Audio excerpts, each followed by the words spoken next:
आवाज यहाँ तक आनी चाहिए, तब ठाकुर जी के कान तक पड़ेगी महाराज।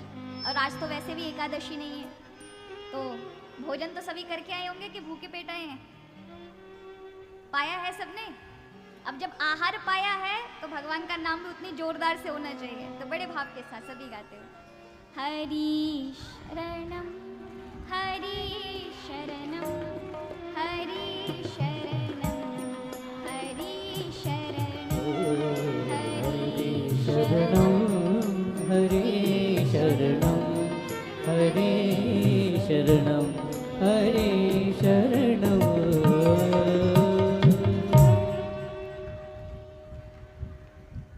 परम मंगलमय परात् परम अखिलेश्वर अकारण करुणा वरुणालय भक्तवांक्षत कल्पतरु भगवन सर्वस्व सार सिंधु श्री हरि के चरणों में कोटि कोटि दंड प्रणाम। उनकी वांगमय स्वरूप में श्रीमद् भागवत कथा के चरणों में कोटि कोटि दंड प्रणाम।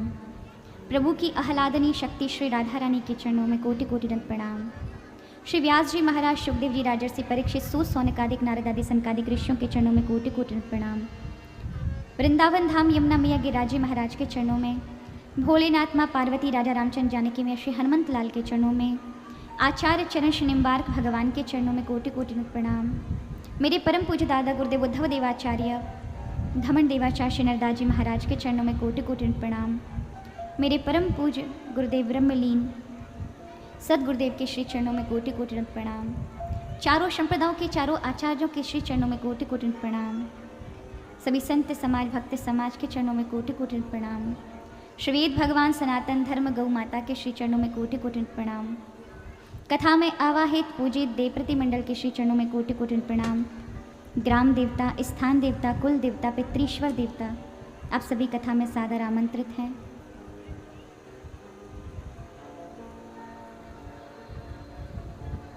हमारे बीच में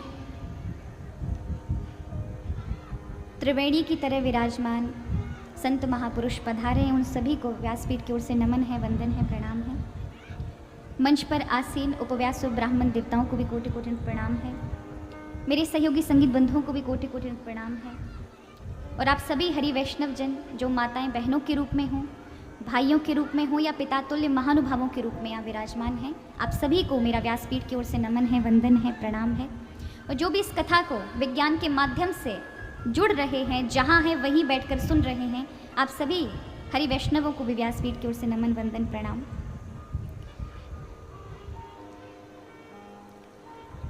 आज कथा का कौन सा दिन है? तीसरा दिन है।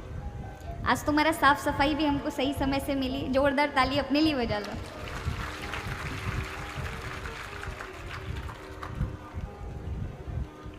एक बात पहले से कह देना चाहती हूँ,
वो ग्रहण ही नहीं करता, वो क्या लेता है, सिर्फ कथा लेता है।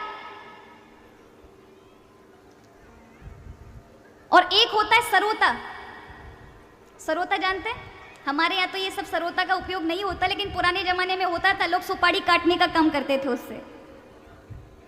अब ये ऐसे सरोता आएंगे, वो आएंगे श्रोता जैसे बनके, लेकिन कथा सुन रहे हैं उनको डिस्टर्ब करेंगे, उनको परेशान करेंगे। अरे देखो टेंट ठीक ठाक नहीं लगा, अरे देखो वाद्य यंत्र वाले सही नहीं बजा रहे, अरे एक तो चुटकुला तक नहीं बोला, वक्ता सही से नहीं गा रहे, है ना। ये ऐसे नहीं होना चाहिए। वो 3 घंटे 4 घंटे इसी में निकाल देते हैं। और एक होते हैं सोता, वो 3 घंटे केवल सोने के लिए ही आते हैं। घर में तो कोई सोने नहीं देता, किचकिचबाजी होती है, कथा में आनंद आता है, हमारा नींद आ जाती है। कई लोगों ने मुझसे आगे पूछा शांति कहाँ मिलेगी, मैंने कहा कथा में आ जाना महाराज, पक्का मिल जाएगी, क्योंकि यहाँ पे ही बहुत अत्यधिक लोग सो जाते हैं। अब सोया कहाँ जाता है, आपको क्या लगता है? निद्रा कब आती है? शांति हो। अगर आपके कान पे माइक बज रहा हो रात के नवरात्रि में, नींद आती है कि बार बार टूट जाती है, लेकिन अगर आपको शांति मिल जाए, वहां पर विश्राम मिल जाए, तो तुरंत चाहे कितनी भी आवाज हो रही हो आपको निद्रा आ जाती है। तो मैं तो, आप सोने के लिए भी आओ ना तो भी कथा में आओ महाराज, आपको आमंत्रण है, पर आओ कथा में। क्या पता कथा का कौन सा प्रसंग, हरि की कौन सी कृपा उस व्यक्ति पर हो जाए और उसे जगा दे। इसलिए भले ही सोने के लिए आओ, पर एक अपराध मत करना, कुतर्क नहीं करना।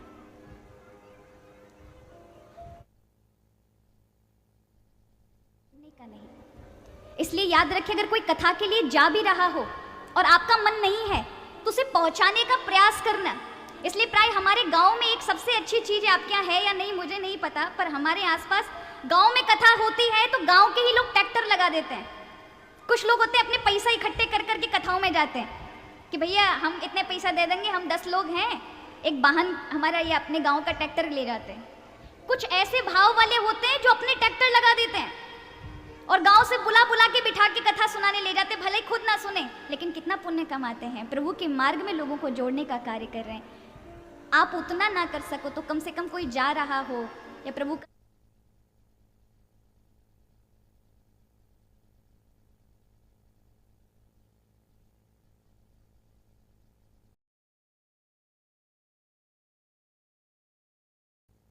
पास गया और भगवान से कहने लगा, प्रभु अच्छे अच्छे कामों में लोग हमेशा सीधे का उपयोग करते हैं, फिर मुझे क्यों बनाया? किसी भी अच्छे कार्य में मेरा उपयोग नहीं होता, लोग मेरा त्याग कर देते हैं, लेकिन अच्छे अच्छे कार्यों में सीधे हाथ का उपयोग करते हैं। तब प्रभु ने कहा कोई बात नहीं, जब सीधा काम कर रहा हो ना तो तू हल्का सा जुड़ जाना, तुझे भी बराबर का पुण्य मिलेगा, है ना। तो जब आप सीधे हाथ से हल्का सा ये टेढ़ा वाला भी उल्टा भी जोड़ देते ना तो बराबर का पुण्य मिलता है। इसलिए जब कोई अच्छा कार्य कर रहा हो तो उसके साथ अपना हाथ जोड़ देना चाहिए। कभी देखा यज्ञ होता है, हवन होता है, तो एक यजमान अगर आहुति डाल रहा है तो उसी को सब स्पर्श कर लेते हैं, एक से एक हाथ मिला करके, तो सबको बराबर का पुण्य मिल जाता है।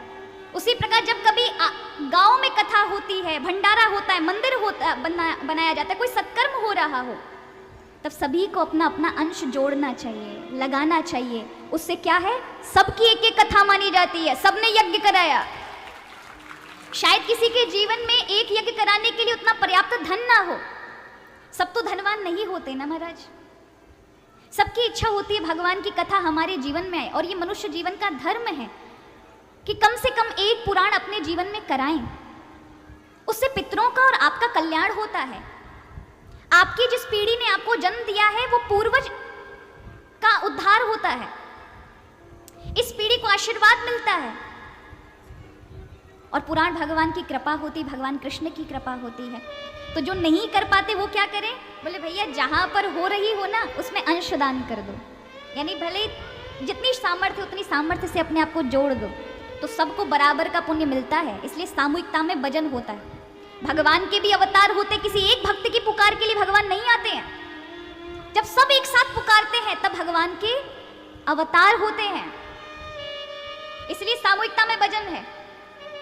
हमारे घुसियाना का एक व्यक्ति कलेक्टर के पास जाए अपनी मांग लेकर के कि हमारे यहाँ की नालियाँ ठीक करवा दीजिए या बिजली की समस्या है, तो बताइए सुनेगा या अनसुना कर देगा? शायद मिले भी नहीं। लेकिन पूरा गांव जाए, पूरा क्षेत्र जाए, तब उसे सुनना पड़ेगा। सामूहिकता में भजन होता है। उसी प्रकार जब आप सभी मिलकर एक साथ कोई कार्य करते हैं तो वो लाखों के समान ऊर्जावान बन जाती है, उसमें और ज्यादा शक्ति आ जाती है, क्योंकि आप सबके भाव जुड़े होते हैं। देखिए, एक गांव के मंदिर में और बिहारी जी के मंदिर में क्या फर्क है। आपने भी गांव में एक बिहारी जी का मंदिर बना दिया और एक वृंदावन में बिहारी जी हैं। अंतर सिर्फ इतना है, लाखों करोड़ों भावनाएं बिहारी जी से जुड़ी हैं और यहां पर सिर्फ एक छोटे से सीमित क्षेत्र की जुड़ी होंगी, लेकिन वहां पर अनंतों भावनाएं जुड़ी हैं। साक्षात भगवान विराजमान हो गए वहां उनकी भावनाओं के कारण। देखा जाए तो भगवान हर जगह है, हर पल है, हर क्षण है महाराज। यही दिखाने के लिए तो भगवान ने प्रहलाद के विश्वास पे ही खंबे से पैदा हो गए। एक मंदिर में रखे विग्रह में और एक महल के सामने लगे हुए खंबे में क्या अंतर है? वो भी पत्थर का होता है और भगवान का स्वरूप जो बनाया जाता है, आप जब लेके आते तब भी तो वो पत्थर का ही होता है, लेकिन उसमें भावना आप जोड़ देते हैं कि नहीं, ये मेरे भगवान आ गए, मेरे राम जी विराजमान हो गए, मेरे बिहारी जी विराजमान हो गए, मेरी मैया विराजमान हो गई, तो उसमें उस समय भगवत प्राप्ति हो जाती है। उस समय भगवान की अपनी चेतना वहां जागृत हो जाती है। लेकिन जब तक वो कलाकार की दुकानों पे हैं तब तक केवल मूर्तियां हैं, उन पे कोई रोली चंदन चावल चढ़ाने नहीं जाता। लेकिन जब उस भाव, उस प्रतिमा को, उस विग्रह को लेकर आप आते हैं इस भाव से, मेरे राम जी आए, मेरी मैया आई है, तो उसी समय उस पाषाण के स्वरूप में ना भगवान प्रकट हो जाते हैं। तो भगवान किस में है? भाव में है। और फिर सब लोगों की भावना जुड़ जाए तो फिर महाराज वो चमत्कार होने लगते हैं। आपको विश्वास नहीं होगा, आज से 55 साल 50 साल पहले तक संतोषी माता को कोई नहीं जानता था। आपको बुरा लग सकता है लेकिन ये सत्य है। संतोषी माता की कथा वथा सब करते होंगे ना, हमारी माता जी भी करती हैं और हम तो प्रणाम करते हैं महाराज। कलयुग में मैया ने एक नया अवतार लिया है संतोषी के नाम से। वैसे देखा जाए तो शास्त्रों में संतोषी माता का कहीं भी नाम नहीं है, कहीं भी। लेकिन क्योंकि एक संतोषी माता जी के नाम से एक फिल्म बनी थी, उसका इतना क्रेज हो गया, इतना क्रेज हो गया कि जगह जगह मंदिर बन गए भगवती के, जगह जगह पर्चे बट गए, व्रत आरंभ हो गए और चमत्कार होने लगे लोगों के जीवन में। रातों में मां भगवती स्वप्न देने लगी भक्तों को। वो कोई और नहीं, दुर्गा जी का ही स्वरूप है, पर मां ने एक नया अवतार ले लिया। क्यों? लाखों करोड़ों की भावनाएं मां से जुड़ गई और जहां भावना जुड़ जाती है वहीं चमत्कार होते हैं महाराज, वहीं प्रभु होते हैं। अब जब आपकी इस यज्ञ में भावना जुड़ जाएगी तो यहीं भगवान प्रकट हो जाएंगे, आप सबको उसकी अनुभूति भी होगी। इसीलिए भगवत कार्य में सहयोग करना चाहिए, हमसे जो बन पड़े। और याद रखिए महाराज, परमात्मा के लिए किया हुआ सहयोग कभी खाली नहीं जा सकता। किसान जब अपने घर से बैलगाड़ी में भरकर या ट्रैक्टर में भर करके अनाज ले जाता है, वो ज्यादा होता है या वहां से लेकर आता खेती से काट के वो ज्यादा होता है? जब बोने जाता है तो सीमित होता है, लेकिन जब वहां से लेके आते हैं तब विशाल होता है। क्योंकि ये भगवान ने जो प्रकृति बनाई है उसको भी जब 2 दाने डालोगे ना तो वो भी सैकड़ों बना के देती है। तो ईश्वर के लिए किया हुआ धर्म कार्य कैसे नहीं हजारों में बनकर आपको लौटेगा। बस यही है कि ईश्वर का जो देते हो वो जब आवश्यकता पड़ती है तो अपने आप मिल जाता है। बस दुनिया नहीं समझ पाएगी आपको, सिर्फ आप ही समझ पाएंगे कि आपको मिला। पर कब मिलेगा? जब धर्म के कार्यों में आप सहयोग करेंगे। और इस बात से आप सभी क्षेत्रवासी वास्तव में उस लायक हैं कि आपने धर्म का ये सुंदर आयोजन श्रीमद् भागवत का रखवाया। तो देखो, मेरा तात्पर्य तो सिर्फ ये है कि मेरे द्वारा जो भी प्रभु भागवत जी के माध्यम से बुलवाएं तो वो आपके जीवन में प्रभाव भी करे और आपके जीवन में कुछ बदलाव भी करे। मेरी कथा से कुछ ना कुछ तो धर्म का अंश आप तक पहुंचे, यही मेरे जीवन का एक हेतु है और मेरी कथा का भी यही हेतु है। तो आइए, कल हम सभी भगवान की सुंदर दिव्य कथा को श्रवण कर रहे थे। बोलिए वृंदावन बिहारी लाल की जय। श्रीमद् भागवत महापुराण की जय। जय जय श्री। देखो श्रीमद् भागवत कथा के अंदर ना, कथाओं के अंदर कथाएं हैं, इसलिए कई बार समझ में नहीं बैठती। तो वो साधारण से ढंग में मैं आपको समझाऊं तो एक नैमिषारण्य की भूमि है। हमारे उत्तर प्रदेश के अंदर एक नैमिषारण्य है जिसको आज सीतापुर कहा जाता है। उसी सीतापुर जिले के अंदर मिश्रिक एक क्षेत्र है जिसको आज में हम नैमिषारण्य मानते हैं। लेकिन ये नैमिषारण्य ये वो तीर्थ नहीं है जो भागवत जी कह रही है ना कि नैमिषारण्य में श्रीमद् भागवत कथा होती है। वो नैमिषारण्य आपका मन है। क्या है? इसलिए कहा ये तस्माद अपरम किंचन मनय शुद्ध न विद्यते। इस श्रीमद् भागवत से बढ़कर के कोई नहीं है जो मन को शुद्ध कर दे। स्मृतियां भी कहती है मन एव मनुष्याणाम कारणम बंध मोक्षयो। ये मन ही बंधन का कारण है और मन ही मोक्ष का कारण है। तो ये नैमिषारण्य कौन है? ये मन है। ऐसे समझे, नैमिषारण्य बना कैसे? एक बार सभी देवता ब्रह्मा जी के पास गए और ब्रह्मा जी से कहा कि हम एक यज्ञ मनाना चाहते हैं, कि यज्ञ का आयोजन करना चाहते हैं। तो ब्रह्मा जी कोई ऐसा स्थान हमें बताइए जहां पर हम यज्ञ करें तो उसका 1000 गुना फल मिले। ब्रह्मा जी ने अपने मन से एक चक्र दिया, मनोमय चक्र, और वो मनोमय चक्र इतनी तेज गति से गया, ब्रह्मा जी ने कहा इसके पीछे चले जाओ, जहां ये विश्राम रुक जाए वही स्थान पर तुम यज्ञ करना। तो वो चक्र जैसे ही ब्रह्मा जी के हृदय से निकला और इतनी तेज गति से गया कि एक ही क्षण में, एक ही निमिष के अंदर, निमिष माने आप पलक गिराते हो, इसका चौथाई भाग का समय, इतने कम समय के अंदर एक अरण्य, अरण्य माने जंगल में आ गया और वहीं पर रुक गया। आपने पलक गिराई, इसका चौथा हिस्से का जो समय होता है, उतने कम समय में वो चक्र गया और एक जंगल में जाके रुक गया। इसीलिए उस स्थान का नाम पड़ा नैमिषारण्य। निमिष में एक अरण्य में प्रवेश करने के कारण नैमिषारण्य। नैमिषे सूतमाशिन अविवाद महामतिम कथामृत रसा स्वाद कुशल सोनु को ब्रवित। उसी नैमिषारण्य की भूमि पर 88,000 ऋषि विराजमान है और सूत जी महाराज कथा कह रहे हैं। लेकिन एक बात बताऊं, वो नैमिषारण्य कौन है? इतनी तेज गति किसी भी यंत्र की नहीं हो सकती। कोई भी गाड़ी पहुंच सकती है क्या इतनी जल्दी? एक पलक हिले उसके महाराज चौथाई हिस्से में कोई कहीं पहुंच जाए। आज तक ऐसा कोई प्लेन वैज्ञानिकों ने नहीं बनाया, कोई ऐसा जहाज नहीं बनाया कि इतने कम समय में कोई पहुंच जाए। लेकिन एक चीज है जो भगवान ने बनाई है वो पहुंच जाती है, वो है मन। हाँ या ना? अभी आप कथा में बैठे हो, कहो तुम्हारे घर पहुंच जाए, कहो तो 200 साल पुरानी बातों पर पहुंच जाए। इस मन का कोई है क्या?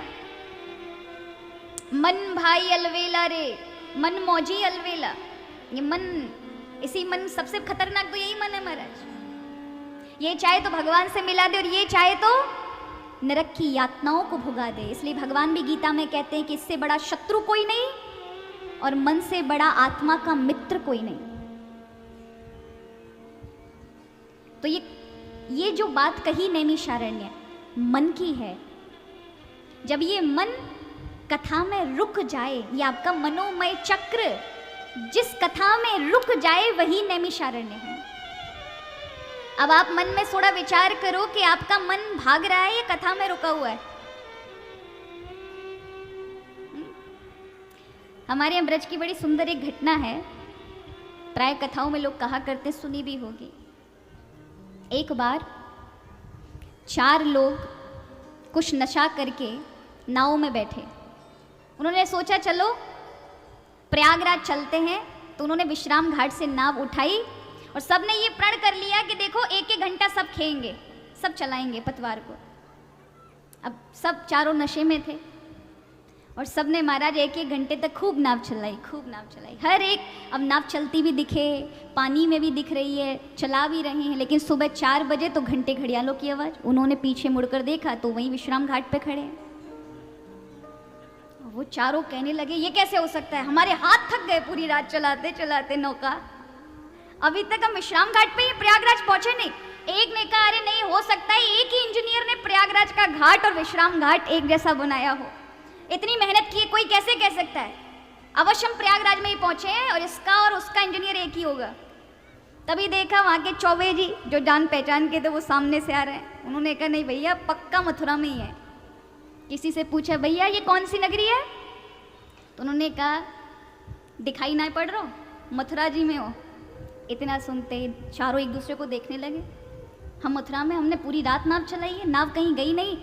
तभी चौबे जी वहाँ किनारे पे खड़े थे, उन्होंने कहा नाव तो चलाई पर रस्सी तो यहीं बंदी छोड़ गए, ये तो बंदी रह गई, इसको खोल के जाते तभी तो आप प्रयागराज पहुंच पाते, अभी आप मथुरा जी में ही हो। उसी प्रकार जब तक जो मन की रस्सी घरों से बांधी हुई है, परिवार से बांधी हुई है, बाकी व्यवहारों से बांधी हुई उस रस्सी को जब तक खोलकर कथा में ये जो सुनने वाली कथा है ये नौका नहीं चलाएंगे ना महाराज, और बंधी रही अभी रस्सी घर में ही, तो फिर कथा में मन नहीं लग सकता, क्योंकि मन तो आप कहीं और लगा कर बैठे हो, वहाँ से छोड़ना पड़ेगा, तो वही हालत हमारी ना हो जाए। इसलिए भगवान कहते हैं, भगवान ने शास्त्रों में एक ही बात कही है, मुझे आपका शरीर नहीं चाहिए। भगवान गोपी से कहते गोपी तू अपना तन किसी और को दे देना, पर तुझे देना है ना तो अपना मन देना। क्यों? क्योंकि तन को तो ये संसार ले लेगा, मुझे तन नहीं चाहिए, मुझे तेरा मन चाहिए। अगर तूने मन दुनिया को दे दिया तो यही दुनिया जैसे केले के छिलके को उतार के और केला खा जाती और छिलका फेंक देती, उसी प्रकार तेरे मन का शोषण करके फेंक देंगे। लेकिन यदि तूने मुझे मन दे दिया तो इसी मन को मैं मोर पंख बनाकर अपने माथे पे धर लूंगा, परम पवित्र कर दूंगा। और याद रखिए महाराज, मन देना हो तो किसको दे? मनमोहन को दो महाराज। किसको दो? भगवान को दो। भगवान कहते हैं कि मुझे मन की आवश्यकता है, तन की नहीं। इसलिए भगवान के मार्ग में ये चार लोग भगवान तक नहीं पहुंच पाते। अब थोड़ा सोचो आप कौन से वाले हो, जानना चाहोगे वो चार लोग कौन है? पहला तो मूढ़, दूसरा जो आसुरिक प्रवृत्ति है, तीसरा जो अत्यधिक ज्यादा बौद्धिक है, और चौथा नराधम। ये चार लोग नहीं पहुंच पाते भगवान तक। मूढ़ वो जो जानता ही नहीं है कि वो कौन है और भगवान कौन है, जिसने यही नहीं जाना कि सत्संग क्या है, जिसको यही नहीं पता भगवान कौन है, और जिसे यही नहीं पता मैं कौन हूं, वो है मूर्ख। तो आप लोग हमारा मूर्ख की श्रेणी में आ ही नहीं सकते, क्योंकि आप जानते हैं, सत्संग भी ले रहे हैं, अपने आप को जानते हैं कि भगवान के भक्त हैं, भगवान के प्रति भी श्रद्धा है, तो मूढ़ तो आप हैं नहीं। दूसरे आते हैं आसुरिक प्रवृत्ति, जो महाराज भगवत कार्य हो रहा हो तो वहां पर भी रोड़े अटकाएं, सो वो वाले भी आप नहीं हो महाराज। कभी कोई अच्छा कार्य हो रहा हो, कहीं भगवान का जागरण इत्यादि हो रहा हो, कुछ भगवान का नाम कीर्तन हो रहा हो, संकीर्तन हो रहा हो, माइक लग रहे हो तो अरे उतारो, पुलिस को बुला लेंगे। ऐसे उत्पाती लोग, उन्हें आसुरिक प्रवृत्ति जो भगवत कार्य में भी रोकने का प्रयास करें, वो आप लोग हैं नहीं। तो ऐसे लोग भी नहीं पहुंच पाते। तो पहला मूर्ख, दूसरा आसुरिक प्रवृत्ति, और तीसरा है जो नहीं पहुंच पाते, वो है अत्यधिक बौद्धिक। कुछ लोग कथा में तो आते हैं लेकिन कथा से कुछ लेने नहीं आते। वो अत्यधिक अपने आप को बुद्धिमान मानते हैं, तो बुद्धि की चीज को ग्रहण करने के लिए आते हैं। अरे ये बात अच्छी कही, ये बात अच्छी कही वक्ता ने, ये बात अच्छी कही। ये जो है ये लोग भी भगवान तक नहीं पहुंच पाएंगे, क्योंकि ये अपनी बुद्धि को रस देने के लिए आते हैं, प्रभु से जुड़ने के लिए नहीं आएंगे। और चौथे हैं नराधम, जो सत्संग में आते हैं, अपने आप को जानते हैं, भगवान को भी जानते हैं, लेकिन आलसी हैं, भगवान तक पहुंचने का प्रयत्न नहीं करना चाहते। वो हैं हम लोग, और इस श्रेणी को नराधम कहा गया है। क्यों? जो जानता है मैं कौन हूं, जो जानता है भगवान कौन है, जो संतों से भी श्रद्धा रखता है, भाव रखता है, संतों के प्रति भी जुड़ा है, गुरुओं के प्रति भी जुड़ा है, उनके वचनों को सुनता है, सत्संग भी सुनता है, लेकिन चलने का प्रयास नहीं करता, आलसी है, प्रमादी है, उसे कहा नराधम। तो विचार करो कौन सी श्रेणी में पड़े हम? ये चौथी वाली में। और इस चौथी वाली से निकलने के लिए मन तो भगवान को देना ही पड़ेगा, चाहे कितना भी आलस्य करे। इसलिए इस मन को प्रभु में दें, प्रभु में लगाएं, क्योंकि ये मन जब प्रभु में लगेगा तभी प्रभु की कृपा होगी। महाराज, आप जितना भगवान में मन लगाएंगे, आरंभ में लगेगा नहीं, लेकिन जब आप लगाने का प्रयास करेंगे तो धीरे धीरे ये शुद्ध हो जाएगा, ये सात्विक हो जाएगा, और इससे भक्ति होना आरंभ होगी, और प्रभु हर बार आपकी रक्षा करेंगे। याद रखिए, चाहे कितने भी बड़े योगी, वैरागी, बड़े बड़े महाराज वितरागी महात्मा हुए, लेकिन इस मन से नहीं जूझ पाए। इस मन ने न जाने कितनों को बदल दिया, कितनों की साधनाएं नष्ट कर दी। लेकिन जिन्होंने मन भगवान मनमोहन के चरणों में, कन्हैया के चरणों में लगा दिया ना, ये काला मन है, काले के अंदर लगा दो महाराज, तो क्या होगा? वो काला ही ना कालीमा निकाल कर रख देगा बाहर। और याद रखिए, काले पे काला चढ़ाओ ना तो रंग काला ही चढ़ेगा। हा? काला ही ऐसा रंग है जिस पे सारे रंग चढ़ाओ काला ही हो जाएगा, काला ही हो जाता है ना। इसलिए एक बार भगवान ने अपनी मैया से पूछा, मैया सब लोग मुझको कारो कारो कहवे, तू गोरी नंद बाबा गोरे में कारो कारिया कहाँ से पैदा है गयो, सब मुझको कारो कारो कह में। तो मैया ने देखा सब लोग काला काला कहते हैं कन्हैया को, तो मैया ने बात बनानी चाहिए। मैया ने कहा, लाला तू रात में पैदा है गयो, जाके ताई तोते अंधेरों चिपक गयो। क्या कहा मैया ने? और ठाकुर जी को सच में लगा कि रात में हम पैदा हुए, या के ताई मोते अंधेरों चिपक गयो है, तो सबसे यही कह मैं, अरे भैया मैं कारो पता हूँ काय को, मेरे मैया बाप गोरे, नंद बाबा गोरे, यशोदा गोरी, पर मैं कारो या के ताई है गयो, मैंने रात में अंधकार में जन्म लियो और अंधेरों चिपक गयो, तो वो कारो अंधेरे थे, मैं कारो है गयो।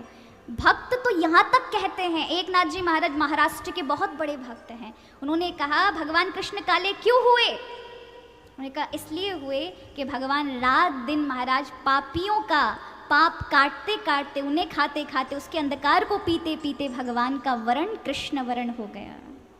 और भगवान भी अपनी मैया से कहते हैं ना कि मैं काला किस लिए हुआ?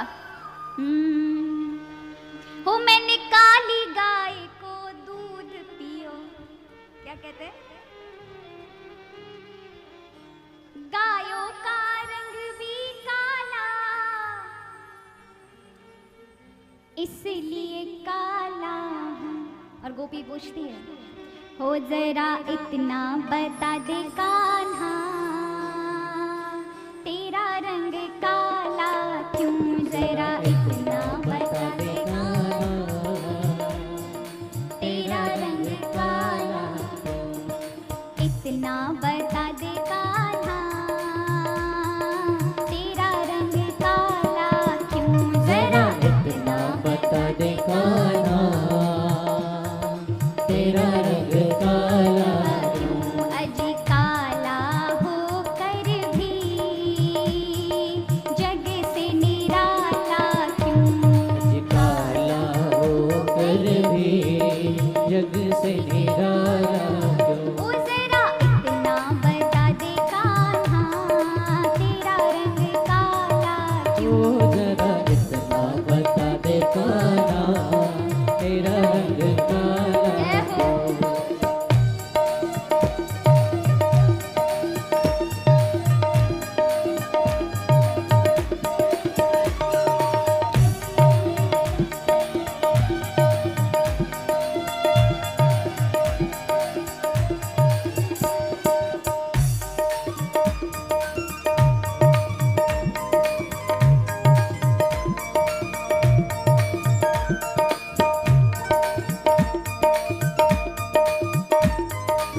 बोले कृष्ण कन्हैया लाल की। जय हो।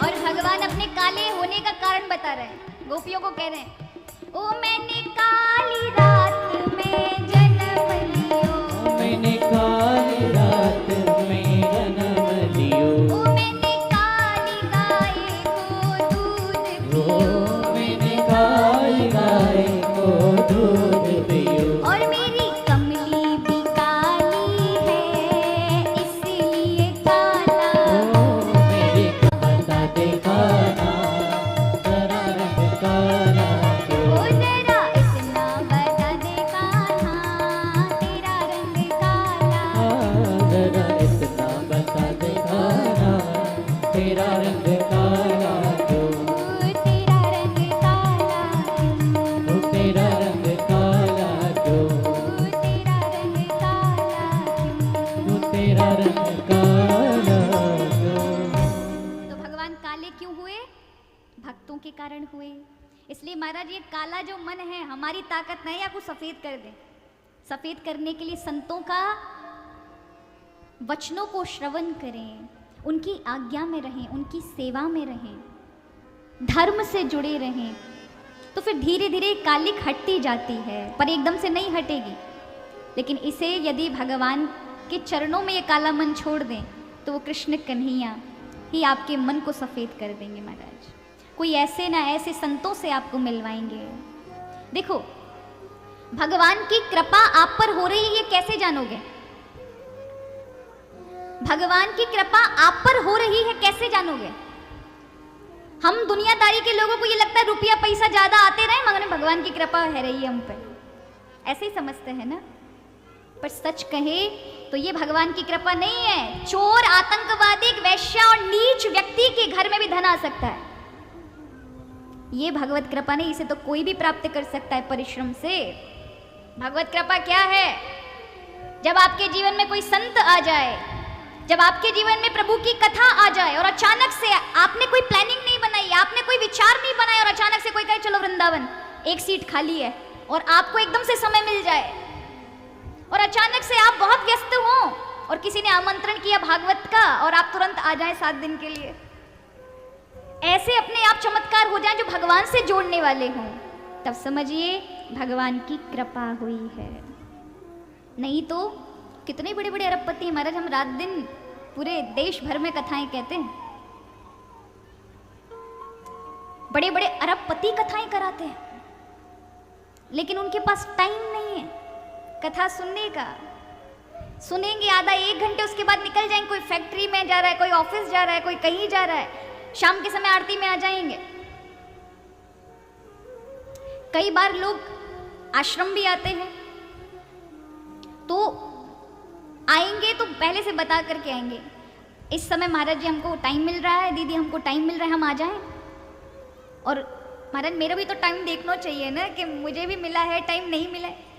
उनके अकॉर्डिंग अगर उन्हें टाइम मिलेगा तो आएंगे, उनके अनुसार उनको टाइम मिलेगा, समय मिलेगा तो आएंगे। पता है उनसे जब पूछो ना भगवान के लिए इतना धन इत्यादि है, बोले भगवान की कृपा है महाराज जी, आपका आशीर्वाद है, साधु संतों का आशीर्वाद है, प्रभु की बड़ी कृपा हो रही है। यहाँ हमने अभी एक नई फैक्ट्री खोलने के लिए ज़मीन ले ली, इतना वहाँ पर करोड़ों का हमें मुनाफा हो गया, ये हो गया वो हो गया। तो मैं एक ही बात कहती हूँ, आपका भजन कितना बन रहा है? तो चुप हो जाते हैं, भजन तो नहीं बन रहा है। पहले बनता था, जब हमारी बहुत गरीबी थी तब हम गीता जी का पाठ करते थे, आज से 20 साल पहले। सुंदरकांड भी करते थे, मंदिर भी जाते थे। और आज क्या हो गया? आज तो वक्त ही नहीं है ना महाराज, 4-4 फैक्ट्री कौन संभाले अगर हम नहीं। तो याद रखिए, जब ईश्वर कृपा करते हैं, प्रभु कृपा करते हैं, तब अपना सुख पहुंचाते हैं। सुख माने अपनी भक्ति देंगे, आपको लगाए रखेंगे अपनी भक्ति से, कोई ना कोई माध्यम बनाएंगे। लेकिन जब अपना सुख छीन लेते हैं तो संसार का ये जो भौतिक सुख है ये तो देंगे, लेकिन उसके साथ मानसिक कष्ट भी देंगे कि सुख को तो आप लेंगे लेकिन उसमें उतना ही दुख मिलेगा। और याद रखिए, जब भगवान की भक्ति का सुख मिलता है ना, तो पीछे से धन इत्यादि सुख और ये बड़ी बड़ी सिद्धि प्रसिद्धि भी आपके पीछे लगती है, लेकिन आप बंधते नहीं है। बस इतना ही अंतर है। पहला जो भगवान से छूट गया है वो धन तो है उसके पास, लेकिन धन में आसक्त है, चिपका हुआ है उससे। और दूसरा वाला जो भगवान की ओर लगा है, उस पर भी पीछे से कृपा होती है, धन इत्यादि सब कुछ मिलता है, हर एक चीज मिलती है, हर एक सुख भोगता है, लेकिन वो चिपका नहीं होता क्योंकि उसका मन तो भगवान में लगा होता है।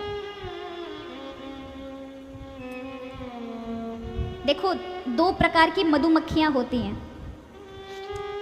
आपने एक कटोरी में शहद रखा हो, एक मधुमक्खी है जो जाके बीच में बैठ गई, उसने शहद को पिया, लेकिन उड़ने की बारी आई तब तक पंख लिपटा लिए। उड़ पाएगी? पंख टूट गए, वहीं तड़प तड़प के मरना पड़ा। एक दूसरी वाली मधुमक्खी जो किनारे पे बैठकर आती है, किनारे से पीती है और फट टूट जाती है। ये दो मक्खियों का उदाहरण ये दो प्रकार के लोगों के लिए है। एक तो वो जो वस्तुओं से और सुखों से चिपके हुए हैं, वो बीच वाली मक्खी है, जो सुख तो लेते हैं लेकिन उन्हीं के दुख में मर भी जाते हैं, उन्हीं के कष्ट में दुख भी पाते हैं उस सुख से, और उससे हट करके वो कभी भगवान के विषय में सोच ही नहीं सकते। और दूसरे वो हैं जो भगवान के चरणों में लगे हैं, वो भी सुख पा रहे हैं, वो भी शहद इत्यादि सबका आनंद ले रहे हैं, लेकिन उससे चिपके नहीं हैं। जब माना आया तब आ गए, ले लिया, और कब भगवान में अपना मन लगा लिया, उतने देर के लिए दुनिया से वैराग गया। इतना ही तो करना है महाराज। भगवान कृष्ण ने कभी नहीं कहा झोला बांधो और हिमालय पर निकल जाओ। उनकी केवल एक ही शिक्षा है, जीवन को ना कैद खाना मत बनाना, जीवन को ब्रज बनाना। क्या बनाना? कैदी बनने के लिए हम नहीं आए, दुख झेलने के लिए हम नहीं आए। माना कि कर्म प्रारब्ध ने हमको यहाँ भेजा है। दुखालयम अशाश्वतम कर्मणा जायते जंतु कर्मणे विलीयते सुखम दुखम भयम क्षेमम कर्मणा अभिपद्यते। कर्म ने हमें खींचा है इस संसार में, लेकिन अपने आप को कैदी नहीं मानना। हम चाहें तो इसी को ब्रज बना सकते हैं, अपने आप को गोप गोपी बना और अपना मन कृष्ण में लगा दो, और कृष्ण जुड़ गए तो जीवन में आनंद जुड़ जाएगा। इसलिए जब कन्हैया जी आते हैं तो कोई नहीं कहता नंद के लाला भयो, क्या कहते हैं? नंद घर आनंद भयो। जब ठाकुर जी आते हैं तब आनंद आता है महाराज, आनंद आता है। इसीलिए कहा कि ये मन की बड़ी भूमिका है। तो ये नैमिषारण्य कौन है? ये मन ही है। ये मन जहाँ ठहर जाए वही तीर्थ बन जाता है, उसी को नैमिषारण्य कहते हैं। वहीं पर 88,000 ऋषि बैठे हैं, श्री सूत जी महाराज कथा सुना रहे हैं। तब इन सौनकादिक ऋषियों ने कलयुगी जीवों की जो दशा देखी, देखो आज से हजारों वर्ष पहले बैठे हुए ऋषियों ने हम लोगों की दशा देख ली थी। उन्होंने कहा लोग तो बड़े आलसी होंगे, भगवान के लिए समय निकाल नहीं पाएंगे, उनका मनुष्य जीवन तो केवल धन और अन्न और पद प्रतिष्ठा नाम में ही व्यतीत हो जाएगा, पूरा जीवन निकल जाएगा। कैसे उनका उद्धार हो? लोग कैसे होंगे? अपने संस्कार खो देंगे, पशुवत जीवन जिएंगे, तो कम समय में उनका उद्धार कैसे हो? तो यहाँ पर 6 प्रश्न किए हैं सौनकादिक ऋषियों ने। उन 6 प्रश्नों का ही उत्तर है श्रीमद् भागवत कथा। ये सूत जी महाराज कौन सी कथा सुना रहे हैं? ये वो कथा सुना रहे हैं जो उन्होंने अपने गुरु शुकदेव ऋषि से सुनी थी, और कल हम वही सुना रहे थे। राजा परीक्षित को श्राप लगा था, 7 दिन के अंदर उसकी मृत्यु होने वाली है, 7वें दिन तक्षक उसे डसेगा और उससे राजा की मृत्यु हो जाएगी। वो मृत्यु के डर से दुखी नहीं है, बल्कि इस बात से दुखी है कि मेरे जीवन काल में मात्र 7 दिन है, और इस 7 दिन में मैं ऐसा क्या करूं जिससे मेरा आना सफल हो जाए। तो मुझे ये तो जानना पड़ेगा, जहां से मैं आया हूं मुझे वहां जाना है, तो मैं आया क्यों हूं? जिसने आना समझ लिया वो जाना भी समझ लेगा महाराज, और जिसने आना नहीं समझा वो जाना क्या ही समझेगा। हम भले ही कह दें, कोई मर जाता है तो हम कह देते हैं, बच्चे पूछते हैं कि दादाजी कहाँ गए, तो हम कहते हैं भगवान के पास गए। लेकिन जब अपनी मृत्यु पर बन आए ना महाराज, तो भगवान जी याद नहीं आते, तब डर होता है हम कहाँ जाएंगे। अज्ञात का डर, भय।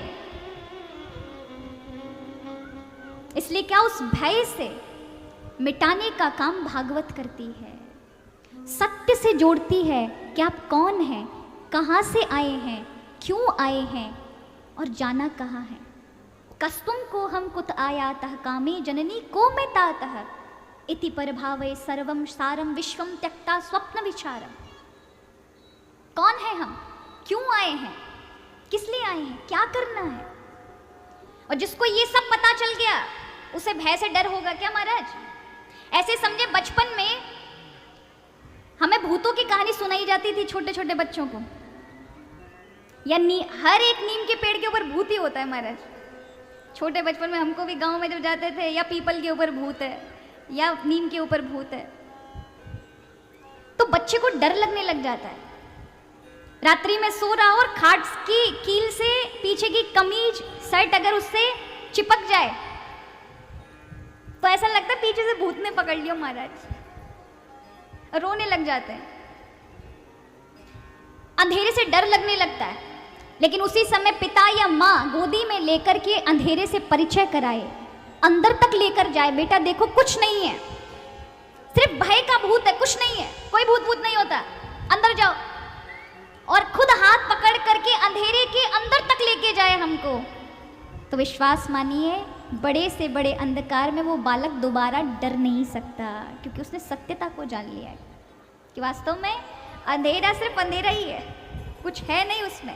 क्योंकि वो काली माँ हमें डरा रही है, वहां हल्का सा प्रकाश हो जाए तो हजारों वर्षों का अंधेरा एक क्षण में नष्ट हो जाएगा।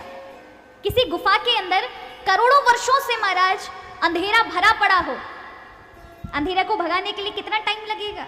सिर्फ एक मोमबत्ती जलाओ, माचिस की तीली जलाते पूरा अंधेरा भाग जाएगा, चाहे वो करोड़ों वर्षों से क्यों ना हो। उसी प्रकार ये भागवत भी हमारा और भगवान का परिचय कराती है कि जिस चीज का आपको डर लग रहा है वो डर है ही नहीं कहीं, और जब भगवान से जुड़ जाए तो हमारा डर हो ही कैसे सकता है, भय हो ही नहीं सकता। तो यहाँ वही कथा अपने गुरु के समक्ष जब परीक्षित को सुखदेव जी कथा सुना रहे थे, वहीं पे सूत जी महाराज बैठे थे, उन्होंने वो कथा सुनी और फिर आगे चलकर वो सौनकादिक ऋषियों को सुनाते हैं। तो वही कथा या सौनकादिक ऋषियों को सुना रहे हैं सूत जी महाराज, और प्रसंग में लेके चलते हैं कहाँ? परीक्षित की कथा के पास, कि कथा मैंने कहाँ से सुनी, ये कथा का आरंभ कहाँ से होता है। तो परीक्षित जिनको 7 दिन के बाद 7वें दिन तक्षक के डसने से मृत्यु होगी, राजा दुखी मन से गंगा जी के तट पर आ गए। आपको क्या लगता है वो मुक्ति चाहते हैं? नहीं महाराज, मुक्ति बहुत छोटी चीज है। मुक्ति तो केवल और केवल एक क्षण में ही मिल सकती है यदि आप अपना मन संसार से हटा लें, तो किसी वस्तु में ना लगाएं, किसी से आप कोई इच्छा आपके हृदय में बाकी ना रहे, तो आप एक क्षण के अंदर मुक्ति पाएंगे। इच्छाएं अगर लगी रही तो आप मुक्त नहीं हो सकते। एक बड़े काशी के विद्वान महात्मा थे, त्यागी महात्मा। उन्होंने पूरे जीवन भर इतनी तपस्या की, इतना तपस्या किया, इतने सिद्ध हो गए कि उन्होंने अपने जीवन की सारी इच्छाएं खत्म कर दी। अब उनके शिष्यों से उन्होंने कहा कि मेरी मृत्यु तो होते ही मुझे मोक्ष मिल जाएगा, क्योंकि मेरे मन में अब कोई इच्छा नहीं है, कोई भी इच्छा नहीं है। अब उनकी मृत्यु का समय था, तभी एक सेठ जी थे जो उनके शिष्य थे। अब देखिए कैसे बंधता है मनुष्य, आपको पता चलेगा। तो वो सेठ जी आते, उन्होंने कहा गुरु जी के दर्शन कर लें, 4-5 दिन के मेहमान हैं। तो गुरुदेव के समक्ष आए, प्रणाम किया गुरुदेव। गुरुदेव ने कहा आ गए सेठ जी? हाँ गुरुदेव, कम से कम ऐसे मौके पे तो मुझे आपका दर्शन करना ही चाहिए। तो गुरुदेव को हो गया था थोड़ा कफ। क्या हो गया था? कफ की समस्या थी। तो वो सेठ जी थोड़े वैद्य का भी कार्य जानते थे, तो उन्होंने कहा महाराज जी ये औषधि ले लो। तो उन्होंने वो औषधि ली तो थोड़ा ठीक हो गए। तो सेठ जी लेकर आए थे केला। क्या लेकर आए थे? बाजार से खरीद के लाए होंगे। उन्होंने कहा गुरुदेव अब आप स्वस्थ हो गए तो ये थोड़ा सा मेरी ओर से ये केला पा लीजिए। उन्होंने कहा सेठ जी मेरी इच्छा कुछ भी नहीं है, मैं अपने अंदर से कोई भी इच्छा नहीं रखना चाहता, इसलिए ये केले की इच्छा मुझे मत जगाइए, मुझे नहीं चाहिए। उन्होंने कहा अब मुझे प्रभु की ओर ही ध्यान रहने दीजिए। अब पर सेठ जी नहीं नहीं गुरुदेव, एक प्रसादी तो आपको लेनी ही पड़ेगी, एक प्रसादी तो लेनी पड़ेगी। गुरुदेव ने मना कर दिया। एक दिन बीता, केले महाराज सब शिष्यों को बंटवा दिए गए, लेकिन वो सेठ दूसरे दिन भी वहीं चिपका बैठा रहा। गुरुदेव मेरा अहो भाग्य दुर्भाग्य में बदल गया, मैंने जीवन भर आपकी सेवा नहीं कर पाई, आज चलते चलते केवल एक केला खिलाने का मन था, वो भी आपने नहीं खाया। तभी वहां पास बगीचे में केले के वृक्ष पे कुछ केले लगे थे, गुरुजी ने कहा जाके जल्दी तोड़ लाओ, और इतने में उनके प्राण निकल गए। प्राण निकलते ही गुरुदेव ने अपने शिष्य, जो उनके कृपा पात्र शिष्य थे, उनसे कहा कि मेरी मृत्यु होने के बाद जब तुम ध्यान लगाओगे तो तुम्हें ज्योति नजर आए तो समझ लेना मेरा मोक्ष हो गया है, और यदि कोई आकृति नजर आए तो समझ लेना मैं बंध गया, और मुझे विश्वास है कि मैं बंधा नहीं रहूंगा, मैं मोक्ष को प्राप्त कर लूंगा, क्योंकि मेरे मन में इच्छा नहीं है। लेकिन सारे शिष्यों ने जब नेत्र बंद किए और ध्यान लगाया तो उन्हें ज्योति की जगह कीड़ा दिखाई पड़ा। तो उनके एक कृपा पात्र शिष्य ने उस केले की ओर ध्यान दिया और कहा जाओ जाकर देखो, वहां पर गुरुदेव का जन्म हुआ है। उस केले के ऊपर मारा एक कीड़ा था जिसने अभी छोटे से कीड़े को जन्म दिया था। तो उस बनिया सेठ के कारण जो गुरुजी को मोक्ष की प्राप्ति करनी थी, वो एक इच्छा ने बांध दिया व्यक्ति को, जीवात्मा बंध गई। तो मोक्ष केवल एक क्षण में मिल सकता है यदि आप अपनी सारी इच्छाएं खत्म कर दें।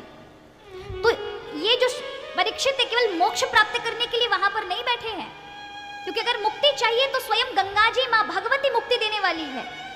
गंगा जी में केवल एक डुबकी लगाओ, माँ गंगा को प्रणाम करो तो हमारा मुक्त कर देती है, ऐसी माँ गंगा। कहा जाता है कि सुबह 4 बजे अप्सराएं, देवताओं की स्त्रियां स्नान करने के लिए गंगा जी में आती हैं, तो उनके शरीर पर लगा हुआ कस्तूरी चंदन जब गंगा जी को केवल स्पर्श होता है, माने छूता है उनके शरीर को, और उसमें से चंदन निकल के गंगा जी में बहता है, तो जिन जिन हिरणों का वो चंदन था, कस्तूरी मिला हुआ, वो हिरण वैकुंठ को पहुंच जाते हैं, वो मुक्त हो जाते हैं वहां से। अब बताइए कहाँ के हिरण, और केवल गंगा जी का स्पर्श मात्र से उनके शरीर की एक छोटी सी कस्तूरी का, तो वो मोक्ष पा लेते हैं, वैकुंठ पा लेते हैं। तो मनुष्य जीता जागता शरीर को गंगा जी में डालता है, डुबकी लगाता है, हर हर गंगे कहता है, वो कैसे नहीं मुक्त हो सकता।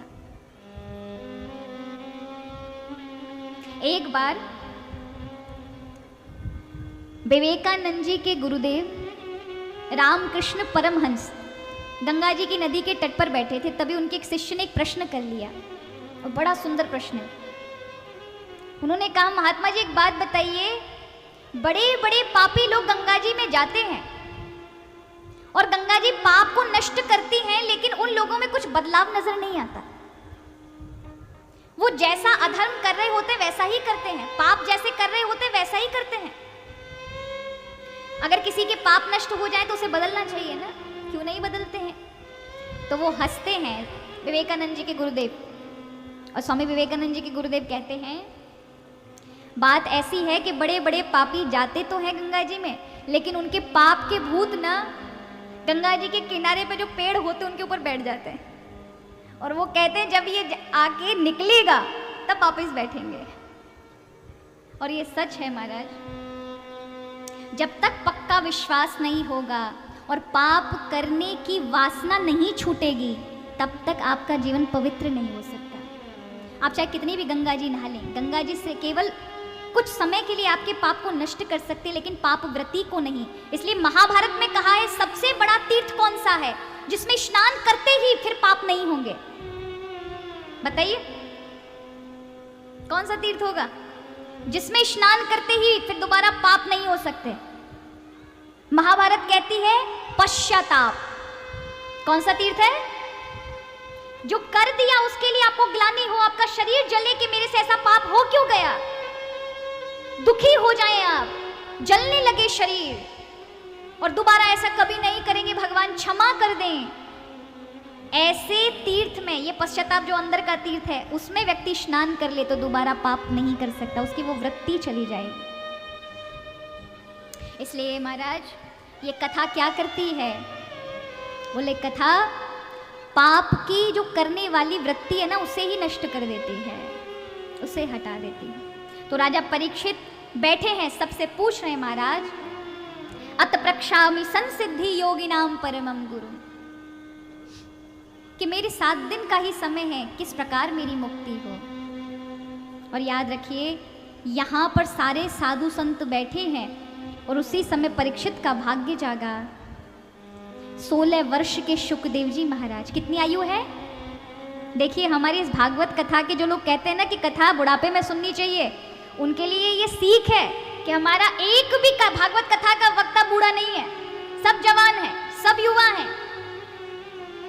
सूत जी महाराज 20 वर्ष के हैं, शुकदेव जी महाराज 16 वर्ष के हैं, कपिल अभी युवावस्था की आयु में है। जितने भी बड़े से बड़े महाराज वक्ता हैं सब युवा हैं।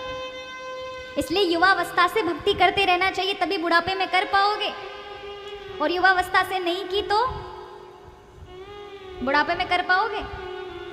भाग्य की बात है महाराज, कर सको, नहीं तो कोई आज तक नहीं कर पाता। हमने कई वृद्धों को देखा है, आप तब भी इस गांव के वृद्ध बहुत अच्छे हैं, कथा को बड़े ध्यान से सुनते हैं, तल्लीनता से सुनते हैं। नहीं, हमने कई वृद्धों को देखा है ताश पत्ते में पूरा समय निकाल देंगे महाराज, ऐसे बैठ जाएंगे गुट बना करके और गुट बनाकर फिर ताश खेलेंगे। कथा हो रही है सामने। एक बार हमारी कथा हो रही थी मध्य प्रदेश में, एक जगह है इटारसी, तो वहां पर एक क्षेत्र में कथा हो रही थी। तो हमने देखा कि सब पूरा गांव आता है और कुछ बूढ़े मिलकर 10-20 वृद्ध मिलकर एक पेड़ के नीचे वहां सामने बैठ करके ताश पत्ते खेलते हैं। और जब कथा की कोई बात होती है तो उनके उस, क्योंकि एक साथ सब मिलके हंसते थे, चिल्लाते थे, उनका कोई जीत वगैरह हो जाती होगी तो उसमें, तो फिर उसका जो आवाज़ थी वो कथा तक आती थी।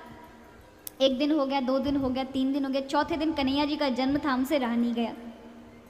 हमने मंच से बोल दिया, हमने कहा कि इस उम्र में ताश पत्तों को छोड़ के भगवान की कथा सुननी चाहिए, ये ताश पत्ते कुछ दे जाएंगे। और उस समय हमारे मुख से जो भगवान ने बुलवाया सो बोल दिया। अगले दिन से देखिए, आपको क्या लगता है उनका बदलाव होगा? नहीं, वो एक दुकान में जाके खेलने लगे वहां से हट करके, पर बदले नहीं। ऐसे लोग जिन्होंने ग्रहण करने के लिए, ज्ञान को ग्रहण करने के लिए वो किवाड़ ही बंद कर रखे हैं कि आप चाहे कितना ही बोले उन पे असर होने वाला नहीं है। तो इसलिए वो क्यों नहीं है? क्योंकि युवावस्था में, बाल अवस्था में कभी भगवान का भजन नहीं किया। और ऐसे प्राणी को यदि आप कथा में बिठाएंगे, या तो सोएगा, या आलस्य करेगा, या मन नहीं लगेगा, या बातचीत में पूरा समय व्यतीत कर देगा। लेकिन जिसने युवावस्था से अपने जीवन में थोड़ा थोड़ा, ज़्यादा नहीं कर सका तो थोड़ा ही थोड़ा सही, लेकिन उसका सत्व विचार रहा है, संतों के प्रति आदर रहा है, अपने बुजुर्गों बड़ों के प्रति आदर भाव रहा है, थोड़ी थोड़ी कथाएं भी सुनी हैं, सुबह सुबह भगवान का नाम भी लिया है, ऐसा व्यक्ति ही अपनी उस अवस्था में जाकर भगवान का भजन कर सकता है। इसलिए हमारे यहाँ कहा, बुढ़ापे में कैसे भजन करोगे महाराज? बुढ़ापे में भजन करने का शरीर है नहीं। बुढ़ापे में अगर शरीर से भजन हो पाए, वो भाग्यशाली होते हैं जिनको भगवान ने अभी बुढ़ापे में ऐसी काया दे रखी है कि जिनसे वो चल पा रहे हैं, जिनसे वो बोल पा रहे हैं, संसार का कुछ खा पा रहे हैं। नहीं तो वृद्धावस्था इतना दुखदाई है कि अगर बोलना राम चाहो तो कफ अटक जाएगा, तीर्थ में चलना चाहो तो पांव साथ नहीं देंगे। और जो वृद्ध चल पा रहे हैं, ये सब कर पा रहे हैं, वो परम भाग्यशाली, भगवान की विशेष कृपा है कि अपने हाथ से अपनी हर चीज वो कर पा रहे हैं। इसलिए हमारे यहाँ मल्लूक दास जी महाराज हुए, उन्होंने कहा कि वृद्धावस्था में कैसी दशा होगी जिसमें आप भजन करने का सोच रहे हैं। नाक से बहेगा नाला, लाठी से पड़ेगा पाला, थूकते रह जाओगे पिकदानी में, क्योंकि बार बार कफ आएगा।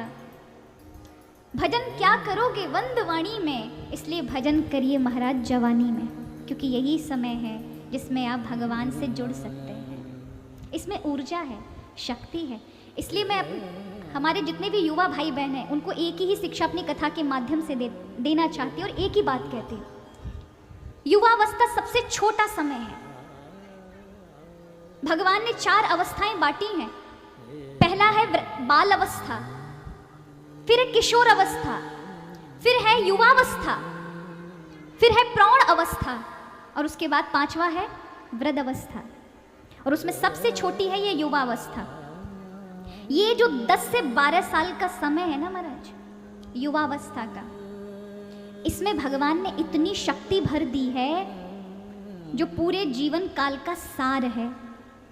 यदि इस युवावस्था में व्यक्ति अपने लक्ष्य की ओर लगा रहा, जो चाहता है वो इसी युवावस्था में प्राप्त कर सकता है।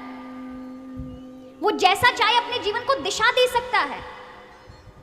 लेकिन युवावस्था निकलने के बाद प्रौढ़ अवस्था में जाओगे, फिर सोचोगे तो वो उतनी ऊर्जा नहीं बचेगी जितनी इस युवावस्था में है।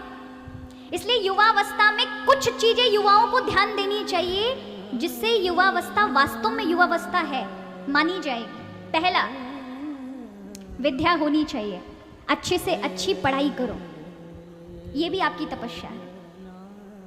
खूब मेहनत करो,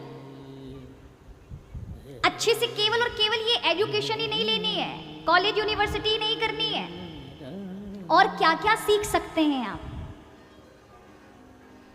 लोगों से क्या क्या सीख सकते हैं, कितनी भाषाओं को सीख सकते हैं, और क्या क्या आपको आना चाहिए, ये सब सीखो। याद रखिए, सबसे बड़ा धन विद्या धन है। कौन सा धन है? आपसे जायदाद कोई भी बंटवारा कर सकता है, धन में से कोई बंटवारा कर सकता है, लेकिन आपकी विद्या से किसी का बंटवारा नहीं है, वो सिर्फ आपकी है। किसी ने आपका धन ले भी लिया तो गम नहीं है, यदि आपके पास विद्या है तो दोबारा से अर्जित कर लोगे। विद्या धनम सर्वधनम विशेषम। इसलिए विद्या हर जगह से प्राप्त करो। और दूसरा है वचनम। युवावस्था में अपने वाणी को नियंत्रण करना चाहिए। आज युवा भाई बहनों को मैंने देखा गालियां देते हैं, अरे बहुत खतरनाक वाली गालियां देते हैं। अगर ये युवा अपनी वाणी का तपश ऐसे ही अपनी वाणी में बर्बाद कर देंगे तो इनकी वाणी कभी भी उस लायक नहीं बन पाएगी जिससे किसी सामने वाले पर उसका प्रभाव पड़ सके। हमारे यहाँ जब व्रत रहा जाता है तो व्रत का मतलब ही यही होता है कि आप व्रत के समय श्लोक पढ़िए, हनुमान चालीसा करिए, सुंदरकांड करिए, पाठ करिए। क्यों करिए? वाणी का तपश होगा। वाणी सत्व में रहेगी तो इसमें सरस्वती बैठी रहेगी, बृहस्पति बैठे रहेंगे। वाणी में तेज होगा। व्यक्ति अगर थोड़ा सा भी बोलेगा, सामने वाले उस व्यक्ति की बात को टाल नहीं सकता है। ये प्रभाव वाली वाणी आएगी कैसे? जब वाणी को शुद्ध रखोगे, वाणी से बार बार गलत नहीं बोलोगे। कभी विशेषता जरूरत पड़ जाए तब उपयोग करो, वो बात अलग है, लेकिन हर समय गालियां या भद्र भाषा का प्रयोग करना, शब्दों को गलत इस्तेमाल करना। और याद रखिए, शब्द बहुत बड़ी ऊर्जा है। शब्द को ब्रह्म कहा गया। यदि आपने शब्द को गलत उससे लिया तो एक ही शब्द के कई मतलब निकल सकते हैं। जापान में अमेरिका ने जब अटैक किया था हिरोशिमा नागासाकी के, आप सबने घटना सुनी होगी, परमाणु अटैक हुआ था। सिर्फ एक वाणी का ही तो था। जब अमेरिका ने कहा हमारे साथ युद्ध करने के लिए क्या आप प्रस्तावित हमारी ओर से जो हमने प्रस्ताव रखा उसके लिए राजी हो, हमारे साथ युद्ध करोगे हमारे पक्ष में मिलकर के? तो जापान के लोगों ने अपनी भाषा में, जापानीज में लिखा था कि ये बात जो है इसके हम समीक्षा करेंगे। लेकिन जब वो अमेरिका पहुंची तो उसका ट्रांसलेशन, उसको जिस भाषा में समझा गया वो ये था कि इस चीज की हम निंदा करते हैं और इसमें हम आपका सहयोग नहीं करेंगे। और इसी एक छोटी सी बात की गलतफहमी पर परमाणु अटैक हो गया, जिससे कई देश में 2.5 लाख लोग मारे गए, 2.5 लाख से ज्यादा। शब्द का बहुत बड़ा प्रभाव है। एक शब्द है जो किसी भी व्यक्ति में चेतना जगा सकता है। आप बड़े बड़े मोटिवेशनल स्पीकरों को सुनते हैं, कभी कभी प्रेरणादायी प्रवचनों को सुनकर आपका जीवन बदल जाता है। ये शब्द ही तो हैं जो आपके हृदय पर चोट करते हैं। तो शब्द बहुत सोच समझ कर बोले, ये वाणी का तपश है। इसलिए वचन, युवावस्था के अंदर विद्या हो, वचन हो। तीसरा, वस्त्रम। आपके वस्त्र कैसे हो? वस्त्र से आपका परिचय होता है। इतने अच्छे वस्त्र पहनो जो आपको भी सुंदर लगे और सामने वाले को भी सुंदर लगे। कई बार हम ऐसे वस्त्र पहन लेते हैं महाराज, अपने को तो सुंदर लग रहा है लेकिन सामने वाले पर क्या असर जा रहा है इसका कोई पता नहीं है। हमारे यहाँ ये कटे फटे कपड़े पहनना भी दरिद्रता का लक्षण बताया गया है। पर आजकल तो महाराज वो फटे हुए वस्त्रों को, पैंटों को भी फाड़ लेते हैं महाराज, और वो मंकी वॉश के नाम से बिकते हैं।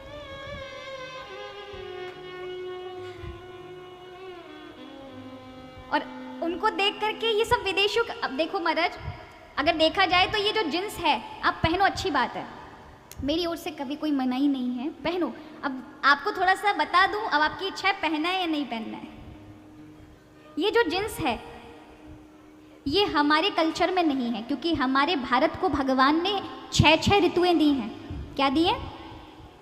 गर्मी भी है, सर्दी भी है, वर्षा भी है, शरद भी है, हेमंत भी है, बसंत भी है। लेकिन जो विदेश से ये जींस आई है वहां पर 6 महीने की सर्दी है। अब ये जींस कितनी होती है महाराज, कितनी हैवी होती है, कितनी गर्मी पैदा करती है। यदि बहनें पहनती हैं तो आगे चल कर के बालक पैदा होने में समस्या आएगी, पीसीओडी की प्रॉब्लम हो जाएगी। और भाई लोग पहनते हैं तो इनको भी संतान उत्पत्ति में परेशानी होगी, दोनों के लिए। और तो और महाराज पहनो, कोई समस्या नहीं है, लेकिन एक कम समय में, ज़्यादा उपयोग मत करो। कि आप कई लोगों को देखा है केवल जींस ही पहने रहते हैं, अपने महीने में 2-3 बार 4 बार पहन लिया तो चलो चलता है, अति नहीं है। लेकिन सारे टाइम पहनोगे ना तो शारीरिक समस्या से जूझोगे। और खासकर तो फटे वटे मत पहनना महाराज, फटे तो दरिद्रता का लक्षण होता है। हमारे यहाँ माना जाता है जाके पास पैसा वैसा ना हो और जाके पास कपड़ा खरीदने का ना हो, वही महाराज फटो पुरानो पहने। पर आजकल तो शौक से पहनते हैं, तो वो दरिद्रता का लक्षण है। तो वस्त्र भी ऐसे हों जो सुंदर हों। तो आपकी इच्छा है जो आपको उचित लगे वो वस्त्र पहने, लेकिन सुंदर हो। आप वस्त्र का बड़ा प्रभाव है, आपके स्वरूप को वस्त्र निखारता है। अब चौथा है विनय।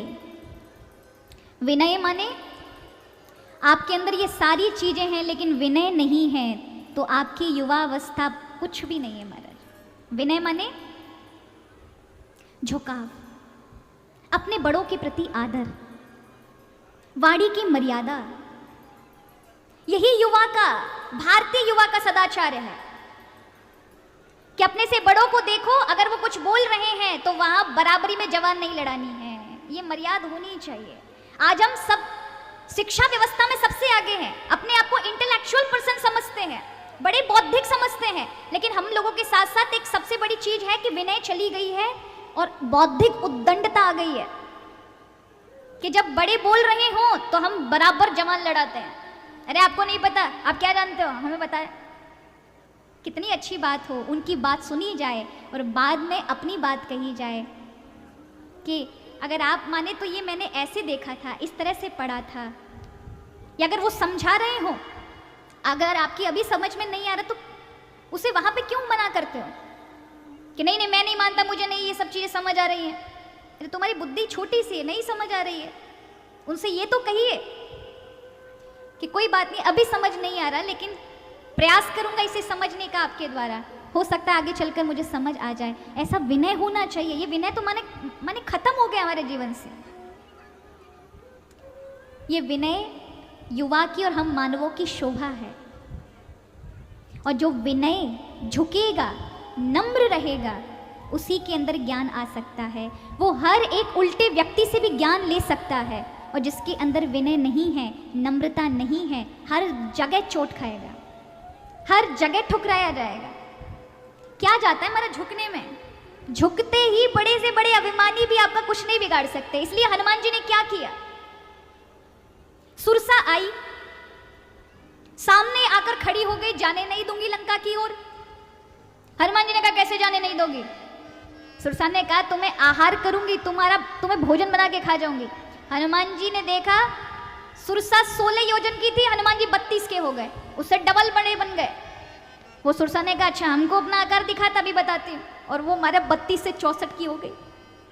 हनुमान जी ने कहा अब 64 से हम डबल होते हैं तो ये हमसे डबल हो जाएगी, और ऐसा चलता रहेगा, हम लंका तक तो पहुंच नहीं पाएंगे, अपने मार्ग तक नहीं पहुंच पाएंगे। इसलिए वो नम्र हो गए, मसक समान ना, मुख के अंदर गए, और प्रणाम करके बाहर निकल। अर्थ क्या है?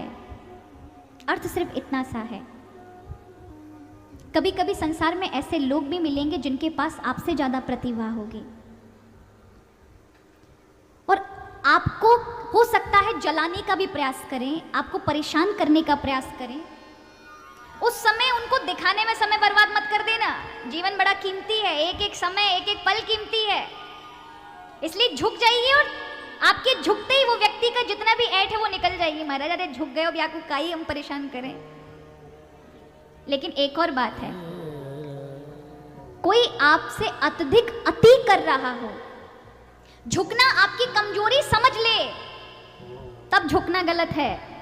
कहीं ऐसा ना हो मेरी इस बात को हर जगह आप जोड़ लो कि नहीं, जहां झुकना नहीं है वहां पर भी जाके झुक गए। जहां कायरता समझी जाए, आपके अंदर बल है लेकिन आप झुक गए, उस व्यक्ति ने समझ लिया कि देखो है इसके अंदर बल लेकिन मेरे सामने झुक गए, कोई बात, और आप आगे बढ़ गए। कई बार ऐसे उद्दंड होते हैं कि आपको दोबारा परेशान करने के लिए फिर से खड़े हो जाएंगे। ऐसे लोगों को जवाब देना चाहिए, वहां झुकना नहीं है, वहां झुकना सही नहीं होता। इसलिए भगवान ने महाभारत का युद्ध किया, क्योंकि और एक स्वयं जा करके, लेकिन जब नहीं माने तो उन्होंने सोचा ये हमको कायर समझ रहे हैं और इन अधर्मियों को दंड देना अब धर्म है। अब ये कुंती के पुत्रों के लिए युद्ध नहीं है, अब ये द्रौपदी के अपमान का बदला लेने के लिए युद्ध नहीं है, अब इन आतताइयों को सही दंड देने ही इस युद्ध का लक्ष्य है, इसलिए धर्म युद्ध है। तो कभी कभी कोई गलत कर रहा हो और आपकी कायरता समझ ले, वहां अवश्य उठो, वहां अवश्य बोलो, ये धर्म है, नहीं तो फिर अधर्म माना जाता है। शुकदेव जी महाराज राजा परीक्षित के भाग्य पर भगवान की कृपा ऐसी हुई है कि राजा परीक्षित के पास चले आए। सभी संतों ने कहा राजा परीक्षित यही महात्मा है जो तुम्हें 7 दिन में भगवत के चरणों तक पहुंचा सकता है, जाओ इन्हीं से प्रश्न कर लो। क्यों? क्योंकि ये 48 मिनट से ज्यादा टिकते नहीं है, 2 घड़ी से ज्यादा सुखदेव जी कहीं रुकते नहीं है। 1 घड़ी 24 मिनट की, घटिका द्वयम अर्थात 48 मिनट से ज्यादा सुखदेव जी कहीं रुकते नहीं। संतों ने कहा तुमने ऐसा कोई बड़ा सा प्रश्न कर लिया तो हो सकता है ये महात्मा रुक जाए। तो आपको पता है कोई पूजा पाठ नहीं किया, परीक्षित ने पूजन नहीं किया, सबसे पहले प्रश्न ही किया, क्योंकि पूजा पाठ में कहीं समय निकल गया तो महात्मा चल देंगे उठ करके। अत प्रक्षामि संसिद्धि योगिनां परमं गुरुं पुरुषस्य यत्कार्यं प्रियमाणस्य सर्वथा। बहुत कम समय है महाराज, केवल 7 दिन, और जिसकी मृत्यु होने वाली है, जल्दी जो मरने वाला, उसको क्या कर्म करना चाहिए।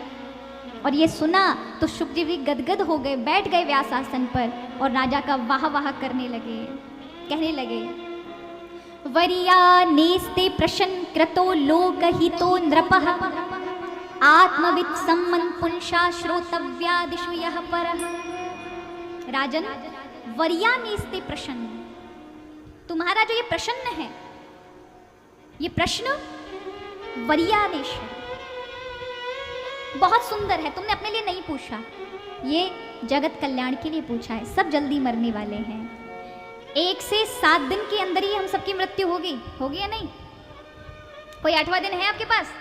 रविवार से लेके शनिवार, कोई मंगलवार को जाएगा, कोई रविवार को जाएगा, पर जाएंगे सभी 7 दिन के अंदर। हाँ या ना? सबसे बड़ी बात है लोग अपना जन्मदिन मनाते हैं महाराज, केक काटते हैं, मोमबत्तियां जलाएंगे, हैप्पी बर्थडे कह करके फूंक मार करके और मोमबत्तियां बुझा देंगे, उत्सव मनाएंगे। लेकिन बूढ़े कब होंगे और कब हो गए इसकी डेट किसी को पता चली आज तक? कि बुढ़ापा कब आ गया, कौन सी डेट में आया है, कौन सी दिनांक में आया, कौन सी तारीख में आया, ये पता नहीं चलता। लेकिन अपने जन्म की तारीख सबको पता है, लेकिन हम मरेंगे कौन सी तारीख में काऊ को नहीं पता, हमारा किसी को भी नहीं पता, सब अनविज्ञ है। इसलिए कहा ये तो कथा सबके लिए जरूरी है। कई बार लोग जन्मदिन मनाते हैं, मनाना चाहिए, अच्छी बात है, लेकिन एक बात ये भी याद रखो, जन्मदिन पे ये जो मोमबत्ती बुझाने का काम करते हैं ना महाराज, ये अपनी परंपरा नहीं है, ये ईसाइयों की परंपरा है। अगर आप जन्मदिन मनाना चाहते हैं तो अपनी दिनांक वाले दिन पर, अगर आप 26 तारीख को पैदा हुए हैं, 26 को आप अपने ईसाइयों वाला काम कर लो जो तुम्हें करना है। अगर तुम्हें मोमबत्ती बुझाने का शौक है और केक काटने का और पार्टी करने का, करो, लेकिन ये याद रखो, यदि तिथि के अनुसार उस महीने में जिस समय आप जन्मे हैं, हमारे यहाँ तिथियों का महत्व है। आपके जन्म की तारीख की जिस दिन तिथि होगी, चतुर्थी, पंचमी, एकादशी, पूर्णिमा, कौन सी तिथि में आप पैदा हुए, उस मास की उस तिथि के अंदर भगवान का उस दिन भजन करिएगा, सत्यनारायण की कथा कराइएगा, कम से कम 11-21 दीपों का दान करिएगा। उस व्यक्ति की अकाल मृत्यु नहीं होगी। अगर जीवन पे कोई भारी कष्ट होंगे तो आपके कुल देवता, आपके पितृ देवता और स्वयं भगवान आपकी रक्षा करेंगे। इसलिए तिथियों में भगवान का आशीर्वाद लेना चाहिए। आप तारीखों में, अपनी तारीख पर जो भी आपको केक इत्यादि काटना है वो काटें, मेरी ओर से कोई मनाही नहीं है महाराज। वैसे तो मैं मना करती हूँ, लेकिन आप लोग काट सकते हो, पर तिथियों में तो भगवान का ही आशीर्वाद मांगिएगा। मेरी अष्टमी तिथि के दिन मेरा जन्म हुआ था, तो वैसे तो 26 जनवरी सभी जानते हैं। उस दिनांक को मेरा, भले ही इस भूमि पर मेरी माँ के गर्भ से मेरा जन्म हुआ हो, लेकिन तिथि तो अष्टमी थी। तो उस मास की अष्टमी वाले दिन, वो दिन भगवान के लिए समर्पित होता है। प्रभु, मेरे जीवन के इतने वर्ष अंधकार में चले गए हैं, न जाने अब कितने वर्ष बाकी हैं। मेरे जीवन में जो मैंने अब तक ना किया हो, अब इस आने वाले वर्ष से मेरे जीवन में प्रकाश हो, मेरे जीवन में ऐसे काम हो जो मुझे करने चाहिए। ऐसी ताकत, ऐसी शक्ति आप मुझे दीजिएगा। ये प्रार्थना प्रत्येक व्यक्ति को अपनी तिथि में, जन्मदिन पर करनी चाहिए। मेरे जीवन में होने वाले कोई रोग, कोई मृत्यु आदि के कष्ट कारक, उन सभी पीड़ाओं को प्रभु दूर कर दीजिएगा। इसीलिए हम 11-21 दीपक जलाते हैं। कहाँ कहाँ रखने चाहिए? तुलसी के क्यारे पे रखने चाहिए, मंदिर में, आंगन में, देहरी पर, दरवाजे के बाहर, मंदिरों में। दीप दान करने से आयु बढ़ती है, यश बढ़ता है व्यक्ति का। एक बार माँ यशोदा भगवान कृष्ण की जन्मदिन पर दीप दान, अपने लाला की आरती उतार के फिर यमुना जी में जाके दोने में रख रख करके और दीप बहा रही थी। कन्हैया जी जैसे मैया बहाती, कन्हैया जी आगे चलकर उस दीप को उठा करके अपने पास रख लेते। मैया ने देखा, अरे लाला, तेने कई सारे दीपक अपने पास धर लिए, मैंने तो ये बहाने के लिए रखे, इनको बहा। बोले मैया क्या करूं, ये दिए ना जब तेरी ओर से जा रहे थे तो मुझे टुकुर टुकुर करके देख रहे थे, और जो मेरी ओर देख लेता है उसको मैं बहने नहीं देता। और ये सच है महाराज, जो भगवान की ओर देख लेना, भगवान उसे बहने नहीं देते। और प्रभु कहते हैं कि जिन्होंने मुझे देखा नहीं वो बह गए मैया, लेकिन जो मुझे बार बार पीछे मुड़ के देख रहे थे, मैंने उनको उठाया है। तो जो भगवान की ओर दृष्टि करते हैं, अपने जीवन का आरंभ भगवान से करते हैं, उन्हें जीवन में भगवान बहने नहीं देते। इसलिए भक्त कहते हैं कि भक्तों के लिए भगवान क्या क्या नहीं करते, हर एक काम करते हैं। क्या क्या स्वरूप धारण नहीं करते प्रभु, ऐसा कौन सा काम है जो प्रभु ने ना किया हो। इसलिए भक्त हमेशा कहते हैं भक्तों के लिए आपने क्या क्या नहीं किया। कभी महाराज मल्ला बनकर आ गए, कभी नरसी की बेटी का भात भरने के लिए खुद बेटा बनकर आ गए, कभी सबरी के लिए राम बनकर आ गए, तो कभी विदुरानी के केले खाने के लिए दौड़ पड़े। इस कलयुग में भी न जाने कितने कितने रूप धारण करके हरि आते हैं, बस इसका तो केवल भक्त ही अनुभव कर सकता है। इसलिए कहा कि भक्त ही जानता है कि प्रभु कब कब उसकी आकर के कष्टों में सहायता की है, न जाने किन किन रूपों में आकर के कार्य बनाया है। लेकिन किसी के सामने, लेकिन किसी के सामने चर्चा नहीं किया। भक्तों के लिए आपने क्या क्या नहीं किया। भक्तों के लिए आपने क्या क्या नहीं किया। भक्तों के लिए आपने क्या क्या नहीं किया। भक्तों के लिए आपने क्या क्या नहीं किया। लेकिन किसी के सामने, लेकिन किसी के सामने, लेकिन किसी के सामने, लेकिन किसी के सामने चर्चा नहीं किया। भक्तों के लिए आपने क्या क्या नहीं किया। भक्तों के लिए आपने उठाए दोनों हाथ और बड़े भाव के साथ तालियों की सेवा करना।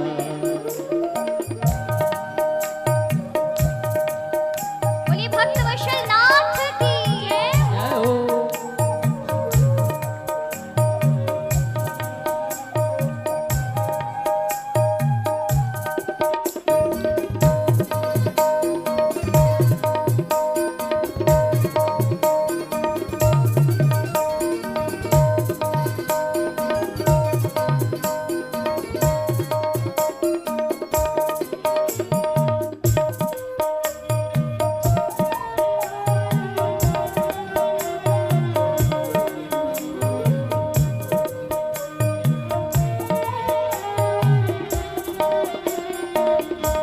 प्रभु कितने दयालु हैं, आपकी सहायता कर देंगे ना तो पता भी नहीं बताएंगे कि भैया धन्यवाद देने के लिए आ जाएगा। लेकिन संसार का किसी कोई भी काम करने के लिए आपको आवश्यकता पड़ जाए और आप किसी की मदद लेने जाओ ना, तो याद रखिए एक ना एक दिन वक्त आने पर आपको जता देंगे, आपको बता देंगे, कहीं ना कहीं उसके बारे में कहेंगे कि तुम हमारे काम नहीं आए, एक दिन जब तुम पे बिगड़ी थी हमने बनाया था। लेकिन भगवान ऐसे नहीं है, इसलिए भक्त कहते हैं करते हो भूल जाते हो ऐसे दयालु हो। करते हो भूल जाते हो ऐसे दयालु हो। करते हो भूल जाते हो ऐसे दयालु हो। करते हो भूल जाते हो ऐसे दयालु हो। है कौन जिस पे आपने, काम जिस पे आपने, है कौन जिस पे आपने है कौन जिस पे आपने कृपा नहीं किया। भक्तों के लिए आपने क्या क्या नहीं किया। भक्तों के लिए आपने क्या क्या नहीं किया।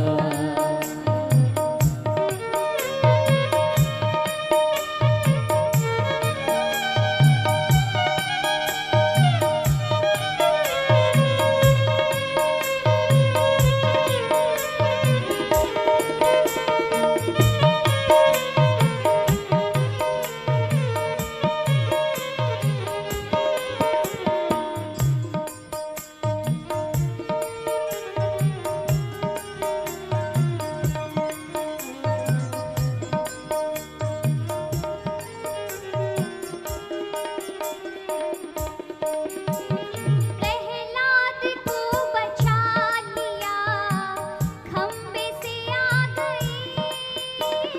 प्रहलाद को बचा लिया, खंबे से आ गए। इस कथा में भगवान ने वो काम किया कि लोग कहेंगे कि ऐसा हो ही नहीं सकता। भगवान पत्थर में से आ गए, खंबे से आ गए। भगवान इसमें बताते हैं दो चीजें। पहला कि ये मत सोचना कि मैं जीवित चीजों में ही हूँ, चलते फिरते मानवों में और जीवों में मिलूंगा। नहीं, चेतन में भी हूँ तो जड़ में भी मिलूंगा। यानी जो जड़ वस्तु है जिसमें कहीं कोई जीवन दिखाई नहीं पड़ता, वहां भी मैं हूँ। और आज का विज्ञान भी तो यही कहता है जो भी मैटर भी दिखाई पड़ता है उसका फॉर्म भी एनर्जी में है, वो एनर्जी ही मैटर बन जाती है और मैटर ही एनर्जी बन जाता है। जो भी कुछ दिख रहा है जड़ और चेतन में, वो सब एनर्जी ऊर्जा ही है। जो आपको जड़ भी दिखाई पड़ रही है उस ठोस वस्तु के अंदर भी ऊर्जा है। और यही चीजें कथाएं बता रही हैं कि हर एक चीज में भगवान मिलेंगे, जड़ में भी तो चेतन में भी। इसलिए कहा प्रहलाद को बचा लिया, खंबे से आ गए। प्रहलाद को बचा लिया, खंबे से आ गए। है कौन जिस पे आपने, है कौन जिस पे आपने ऐसा करिश्मा आपने, कौन जिस पे आपने पहले नहीं किया। भक्तों के लिए आपने क्या क्या नहीं किया। भक्तों के लिए आपने क्या क्या नहीं किया। भक्तों के लिए आपने क्या क्या नहीं किया। भक्तों के लिए